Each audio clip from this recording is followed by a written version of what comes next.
નમસ્કાર પશુપાલકભાઈ, હું છું તમારો મિત્ર વિરલ ઠુંબર ને ખાસ આજ નવા એક વિડીયોમાં આપનું સ્વાગત છે. જે તાજા વિયાણેલા ઢોર અથવા તો ગાભણ ઢોર જેને આવનો વિકાસ ઓછો હોય અને આવનો વિકાસ વધારે હોય, જેને ગયા વેતરમાં દૂધ ઉત્પાદન ઓછું હોય અથવા તો બેક્ટેરિયા કે મસ્ટાઇટિસના લીધે દૂધ ઘટી ગયું હોય, બાવલાની કોઈ પણ બીમારી હોય, આચર ખોટો થઈ ગયેલો હોય, જેવી તકલીફમાં દૂધ ઓછું આવતું હોય, એના માટે ખાસ મધુર કેલડી જ્યારે 8મો મહિનો કે 9મો મહિનો ગાભણ હોય ત્યારથી પીવડાવવાની શરૂઆત કરી દેવાની.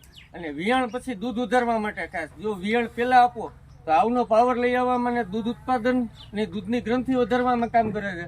અને વિયાણ પછી જો પીવડાવો તો દૂધ ઉત્પાદન વધારવામાં અને છેલ્લે સુધી દૂધ ઉત્પાદન ટકાવી રાખવા માટે, કોઈ પણ બીમારી પછી ઘટી ગયેલું દૂધ હોય પાછું લઈ આવવા માટે ખાસ મધુર કેલડી 5 લીટર અને 2 લીટરના પેકિંગમાં અવેલેબલ છે. આ 2 મહિના પીવડાવ્યા પછી ખાસ આવનો આપ વિકાસ જોઈ શકો અને એનું આવની જે ગ્રંથિ હોય એ જોઈ શકો. 2 મહિના વિયાણ પહેલાથી ચાલુ કરવાથી આવનો પાવર જોઈ શકો આપ. આ વિયાણ એને 12 કલાક જેવું થયું છે, દોવાઈ ગયેલી છે, છતાં એનો આવનો પાવર ટકાવી રાખવા માટે 2 મહિના પહેલાથી ખાસ ચાલુ કરવી. Thank you.